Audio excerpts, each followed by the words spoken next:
Hi friends, मैं हूं राम प्रवेश और आप देख रहे हैं यूट्यूब चैनल राम क्लासेस, जिसमें हम आज आप लोगों के लिए लेकर के आए हैं इंग्लिश ग्रामर के एक इंपॉर्टेंट चैप्टर जिसे नाउन कहते हैं। तो चलिए हम आज आप लोगों को ये सिखाने वाले हैं कि नाउन किसे कहते हैं और नाउन के कितने पार्ट होते हैं। ओके मेरे प्यारे बच्चों, तो सबसे पहले जैसे ही हम नाउन की बात करें तो सबसे पहले आप ये सोच रहे होंगे कि आखिर ये नाउन है क्या, नाउन कहते किसको है।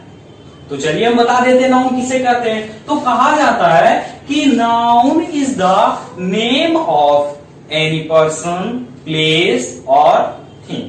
तो चलिए हमने क्या कहा कि noun is the name of any person,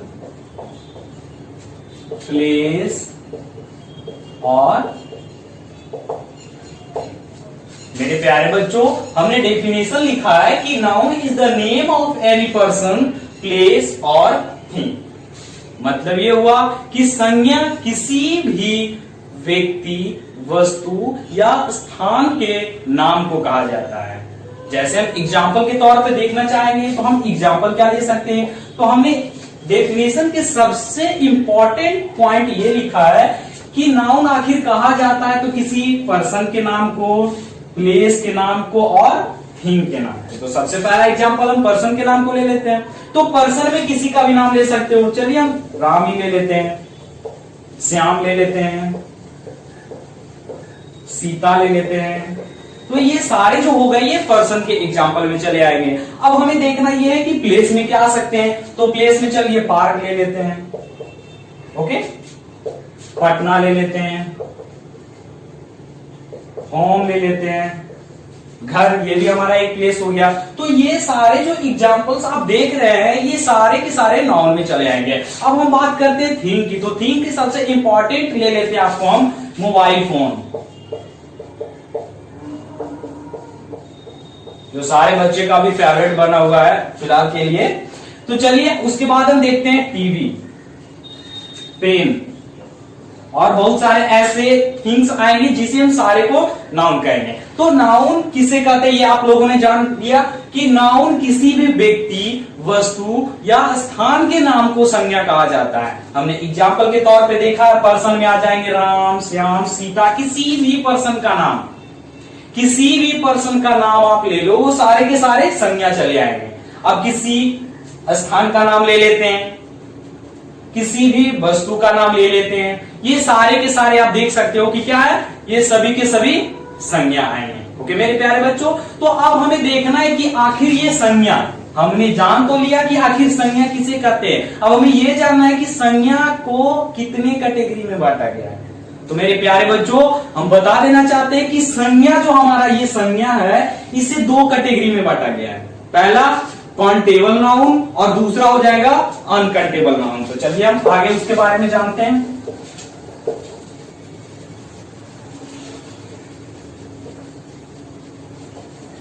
आप मेरे साथ एंड तक बने रहोगे, उसके बाद आप जान लोगे कि क्या आखिर ये नाउन कहे किसको जाते हैं, नाउन कितने प्रकार के होते हैं। तो हमने अभी अभी बताया कि नाउन को दो कैटेगरी में बांटा गया है। पहला कैटेगरी हमारा आ जाएगा काउंटेबल नाउन और दूसरा हमारा आ जाएगा अनकाउंटेबल।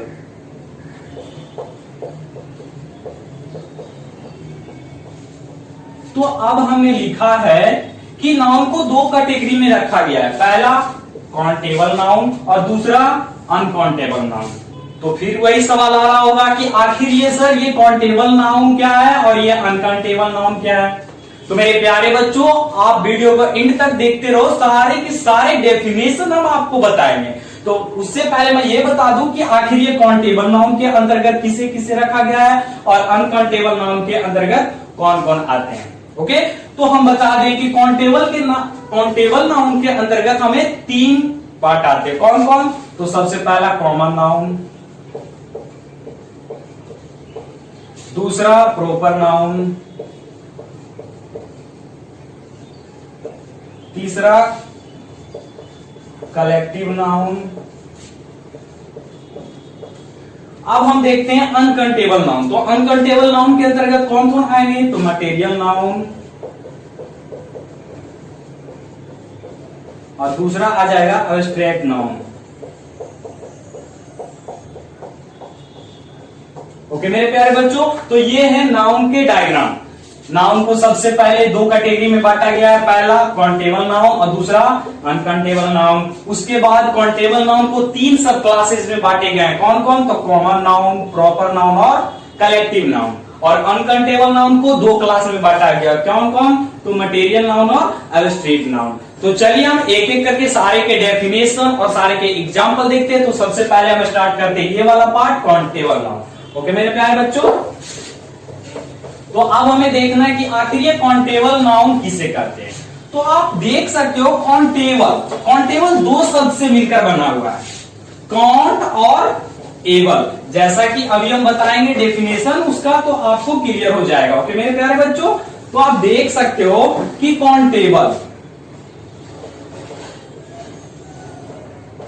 काउंटेबल नाउन, काउंटेबल पे अगर फोकस किया जाए तो आपको यह पता चलेगा कि काउंटेबल दो वर्ड से मिलकर के बना हुआ है।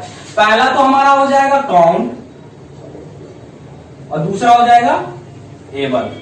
तो काउंट का मतलब क्या होता है? एबल का मतलब सक्षम, काउंट मतलब गिनती, अर्थात जो गिनने में सक्षम हो, वैसा नाउन जिसे गिना जा सके। इसका डेफिनेशन क्या बन जाएगा? The noun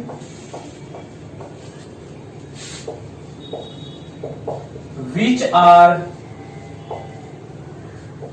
able to count। Okay मेरे प्यारे बच्चों, वैसा नाउन जो कि काउंट करने में एबल हो, अर्थात जिसे हम काउंट कर सके। तो किसे किसे हम काउंट कर सकते हैं? किसी भी व्यक्ति का नाम ले लेते हैं, कोई भी नाम ले लो आप। चलिए बॉय ले लेते हैं।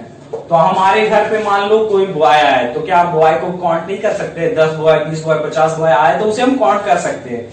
चलिए अब हम कॉपी ले लेते हैं, तो कॉपी को भी हम आसानी से गिन सकते हैं। अब देखिए तो हम वाटर लेते हैं, क्या आप वाटर को काउंट कर सकते हो? जी बिल्कुल नहीं, इसे नापा या तो तौला जा सके, तो ये हमारा काउंटेबल नाउन में नहीं आएगा ना। काउंटेबल नाउन में सिर्फ उसी को रखेंगे जिसे हम काउंट कर सकते हैं। ओके, तो चलिए हम पेन ले लेते हैं। तो ये सारे कुछ जो भी एग्जांपल्स दे रहे हैं हमें, ये सारे के सारे हमारे क्या है? Countable noun. और बहुत सारे ऐसे नाउन होंगे जिसे हम काउंटेबल के अंतर्गत रखेंगे। तो चलिए हमने काउंटेबल नाउन सीखा। अब काउंटेबल नाउन के अंतर्गत हमें तीन पार्ट पढ़ने हैं। कौन कौन? तो सबसे पहला कॉमन नाउन, उसके बाद प्रॉपर नाउन, उसके बाद कलेक्टिव नाउन। तो चलिए हम कॉमन नाउन की ओर बढ़ते हैं।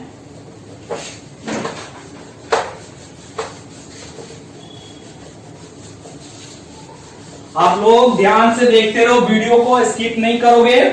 चलिए काउंटेबल नाउन का सबसे पहला पार्ट हम देख रहे हैं, क्या? Common noun.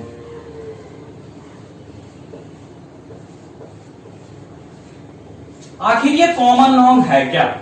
सबके मन में एक सवाल उठता होगा कि आखिर ये कॉमन नाउन क्या है सर? तो मेरे प्यारे बच्चों, चलिए इसका हम डेफिनेशन एक एग्जांपल के थ्रू समझते हैं। चलिए हम ले लेते हैं सोहन और मोहन। ये दोनों क्या है? किसी भी पर्सन के नाम है। चलिए पर्सन छोड़ देते हैं। तो ये दोनों के दोनों आप देख सकते हो क्या है? बॉय है।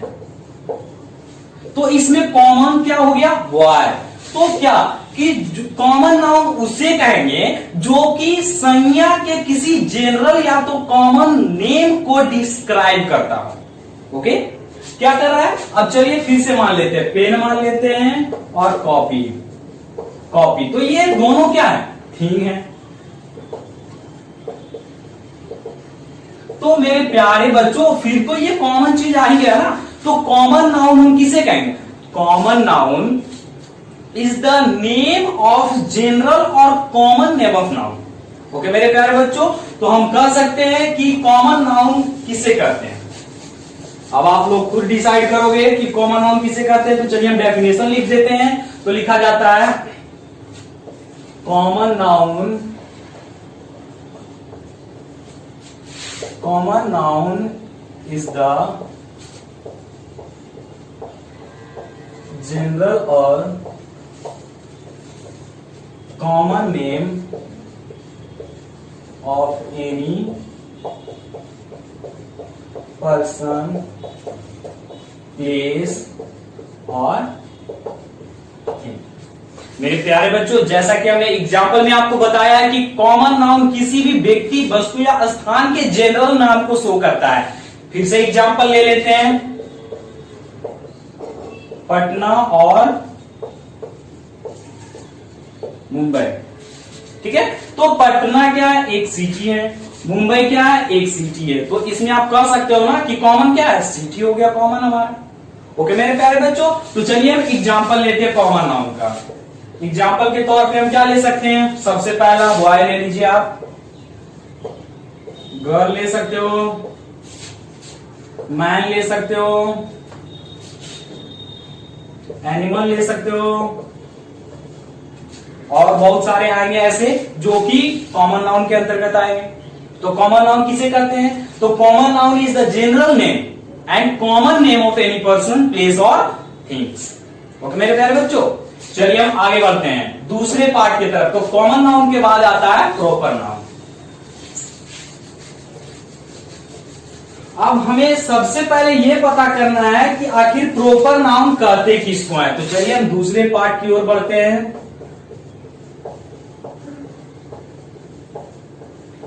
प्रॉपर नाउन, तो प्रॉपर से ऐसा नहीं लग रहा है कि एकदम पार्टिकुलर उसी को संबोधित किया जा रहा है, प्रॉपर एकदम निश्चित है कि नहीं। तो इसको हम कह सकते हैं, चलिए एग्जाम्पल के तौर पे समझते हैं।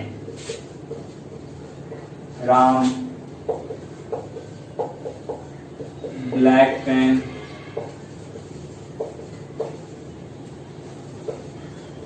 Math book.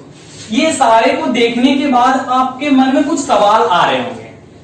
क्या आ रहे होंगे कि अगर पेन रहता तो हमारा कॉमन में चला जाता, लेकिन यहां पे ब्लैक लग गया, मतलब पार्टिकुलर नेम बताया जा रहा है। पेन तो है लेकिन क्या, ब्लैक पेन, पार्टिकुलर नेम बताया जा रहा है। और बुक अगर रहता तो हम कॉमन नाउन के अंतर्गत लेके चले जाते, लेकिन वैसा नहीं है। इसके आगे एक कंडीशन लगा हुआ है, मैथ, तो ये पार्टिकुलर बुक के बारे में कह रहा है। राम, तो राम किसी भी पर्सन का नाम है, वो भी प्रॉपर राम को कहा जा रहा है। ऐसा नहीं उसके बगल में कोई लड़का है उससे भी कहा जा रहा है, नहीं, प्रॉपरली राम को कहा जाता है। तो इससे हमें यह पता चलता है कि प्रॉपर नाउन किसी भी व्यक्ति, वस्तु या स्थान के प्रॉपर नाम को डिनोट करेगा, प्रॉपर नाम को डिस्क्राइब करेगा। जैसे मेरे प्यारे बच्चों, फिर एक एग्जांपल हम ले लेते हैं। येलो कलर, फिर आप देख सकते हैं अगर कलर की बात करी जाए, अगर सिर्फ कलर रहता तो उसे हम कॉमन नाउन में रख सकते थे, क्योंकि कलर बहुत सारे आते हैं, रेड, ब्लू, व्हाइट, बहुत सारे। लेकिन इसमें भी कंडीशन है, येलो कलर, प्रॉपर बात करी जा रही है। तो अब तो आसानी से आप लोग के मन में आ गया होगा कि डेफिनेशन क्या होना चाहिए। तो चलिए हम डेफिनेशन लिख देते हैं।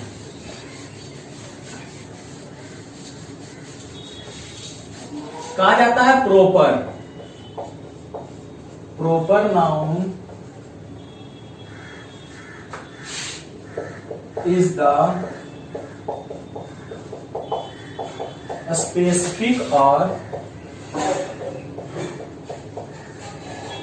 Particular name of any person,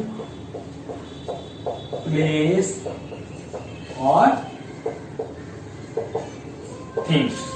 तो एग्जाम्पल के तौर पे हम लेना चाहेंगे तो क्या ले सकते हैं, एग्जाम्पल के तौर पे आप ले लीजिए सोहन को ले लीजिए। ओके मेरे प्यारे बच्चों, और क्या ले सकते हो, ब्लैक पेन ले सकते हो,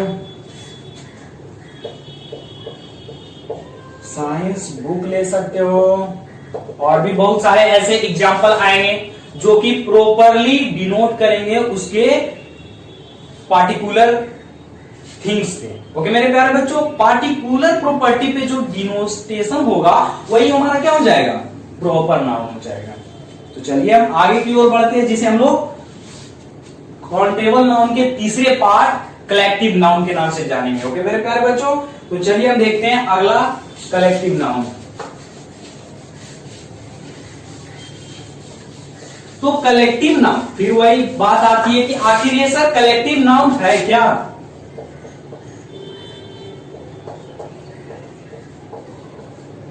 तो आप देख सकते हो कलेक्टिव, इससे हमें पता क्या चलता है, कलेक्टिव मतलब गैदर करने वाली बात आ रही है, कलेक्ट करने की मतलब बात आ रही है, झुंड की बात आ रही है। ओके, तो इससे हम एग्जाम्पल के थ्रू कैसे ले सकते हैं? अगर कलेक्टिव नाउन की बात करी जाए तो क्या हम कर सकते हैं? टीम, क्योंकि टीम एक ऐसा वर्ड है जिसमें बहुत सारे प्लेयर को मिलाने के बाद टीम बनता है, तो मतलब ये भी टीम जो है एक ग्रुप को डिनोट कर रहा है। Army,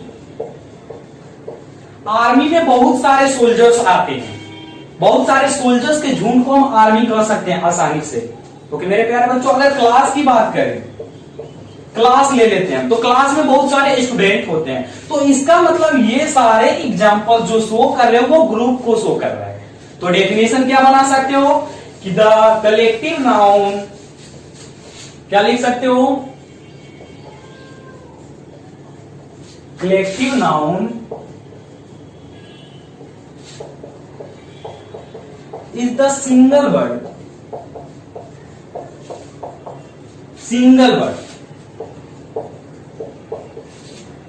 which is used to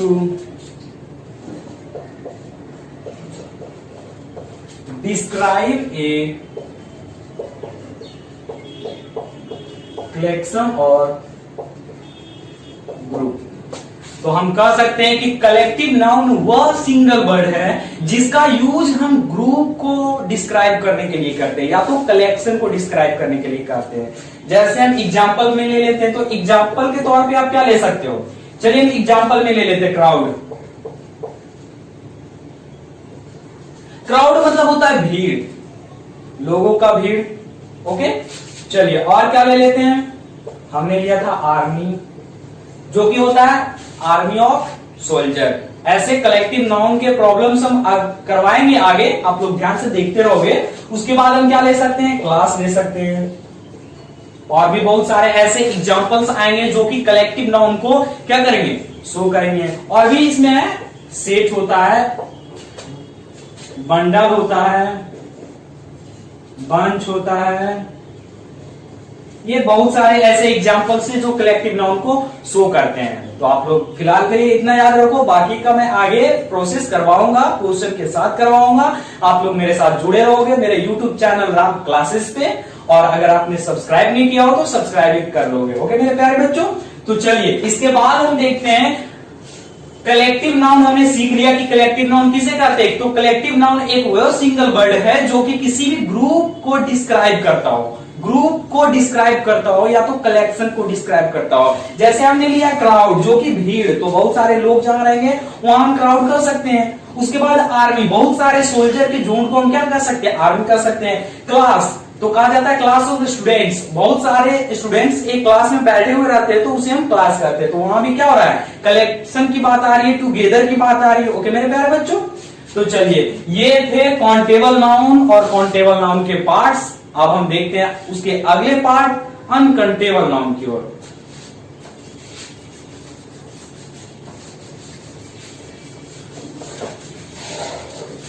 चलिए फिर से हम देखते हैं, अब आता है बात अनकाउंटेबल नाउन की।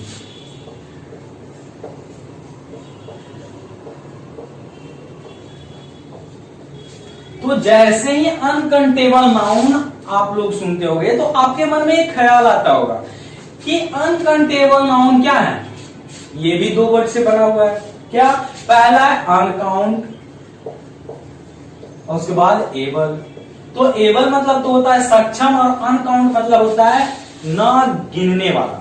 तो जिसे हम गिन नहीं सकते हैं, जिसे हम काउंट नहीं कर सकते हैं, वो सारे नाउन क्या हो जाएंगे? अनकाउंटेबल हो जाएंगे। ओके, तो कैसे? तो इसका डेफिनेशन क्या बनेगा? तो हम कह सकते हैं the noun which are not able to count. मेरे प्यारे बच्चों, वैसा नाउन जिसे हम काउंट नहीं कर सकते हैं उसे क्या कहते हैं? Uncountable noun. तो चलिए हम एग्जाम्पल में क्या ले सकते हैं? तो एग्जाम्पल के तौर पे आप ले सकते हैं क्या? वाटर ले लो,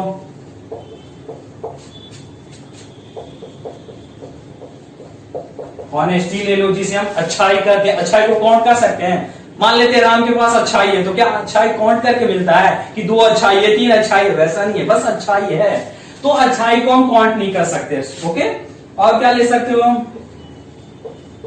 शुगर, जिसे हम लोग चीनी को काउंट कर सकते हो? नहीं। ऑयल, घी, ये सारे कुछ वैसे नाउन है जिसे हम काउंट नहीं कर सकते।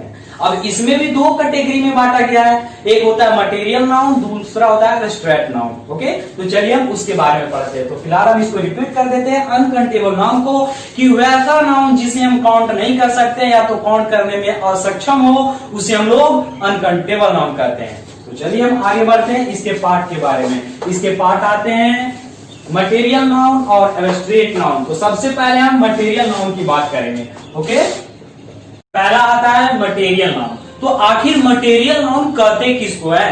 तो चलिए हम डेफिनेशन के थ्रू देखते हैं। तो कहा जाता है material noun is the name of some materials और substance. Okay, material noun is the name of materials and substance which are something made. Okay, तो चलिए देखते हैं कहा जा रहा है। Material noun is the name of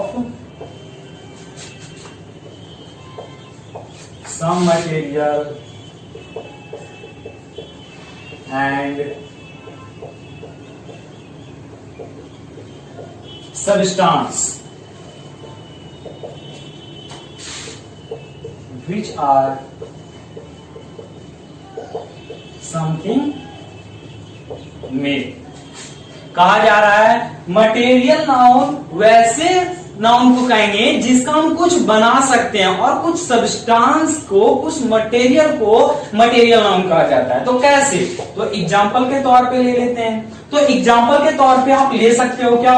सबसे पहले तो वाटर ले लो, ओके, उसके बाद शुगर ले लो, उसके बाद मिल्क ले लेते हैं, उसके बाद ऑयल ले लेते हैं, उसके बाद गोल्ड ले लो, सिल्वर ले लो। तो ये सारे मटेरियल को हम मटेरियल नाउन के कैटेगरी में रखते हैं। तो सिंपली भाषा में ऐसे कहो कि जिसे हम नाप या तौल सके।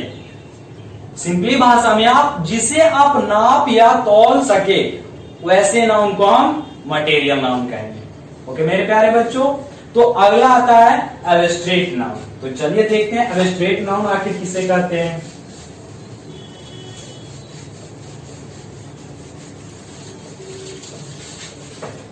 तो दूसरा आता है एब्स्ट्रैक्ट नाउन। तो चलिए आप लोग फिर से ध्यान दोगे। तो एब्स्ट्रैक्ट नाउन क्या क्या है? तो कहा जा रहा है the noun which have no physical existence. वैसी संज्ञा जिसमें फिजिकल एग्जिस्टेंस नहीं हो, या तो फिजिकल कनेक्शन ना हो, जिसे हम ना तो छू सके ना ही देख सके, वैसे नाउन को हम लोग क्या कहेंगे? एब्स्ट्रैक्ट नाउन कहेंगे। तो हम डेफिनेशन लिख देते हैं। The noun which have no physical existence, no existence मतलब वैसा संज्ञा जिसे हम ना छू सकते हैं, ना देख सकते हैं, ओनली फील कर सकते हैं। ओके, तो उसे हम क्या कहेंगे? Abstract noun. तो इसके एग्जांपल भी क्या आ जाएंगे?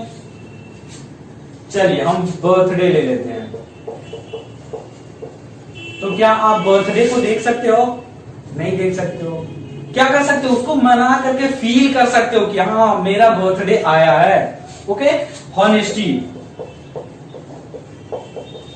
अच्छाई, गुडनेस,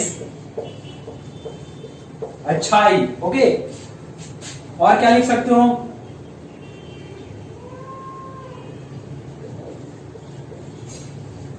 ब्यूटी, सुंदरता। ओके, ब्यूटी, सुंदरता, ये सारे कुछ वैसे नाउन हैं जिसे हम ना ही छू सकते हैं, ना ही देख सकते हैं, ओनली केवल फील कर सकते हैं। ओके मेरे प्यारे बच्चों, तो वैसे नाउन को हम एब्स्ट्रैक्ट नाउन कहेंगे जिसे हम ना देख सकते हैं ना ही छू सकते हैं, केवल फील कर सकते हैं। तो फिर से एक time repetition, the noun which have no physical existence, the noun which have no physical existence are called abstract noun. Example के तौर पे हमने लिया है बर्थडे, ऑनेस्टी, गुडनेस, ब्यूटी और चाइल्डहुड। तो ये और भी सारे एग्जाम्पल्स आएंगे एब्स्ट्रैक्ट नाउन के। ओके मेरे प्यारे बच्चों, तो आज हमने सीखा नाउन किसे कहते हैं, नाउन के कितने कैटेगरी होते हैं। तो हमने देखा कि नाउन के दो कैटेगरी होते हैं, काउंटेबल नाउन और अनकाउंटेबल नाउन। उसके बाद हमने देखा कि काउंटेबल नाउन में क्या क्या आते हैं, अनकाउंटेबल नाउन में क्या क्या आते हैं, उसके डेफिनेशन और उसके एग्जाम्पल्स। ओके मेरे प्यारे बच्चों, तो ये थे आज के क्लास। कैसे लगे आप लोग को वीडियो कमेंट बॉक्स में जरूर बताएंगे और ज्यादा से ज्यादा शेयर करेंगे ताकि इसका लाभ दूसरे बच्चों को भी मिल सके।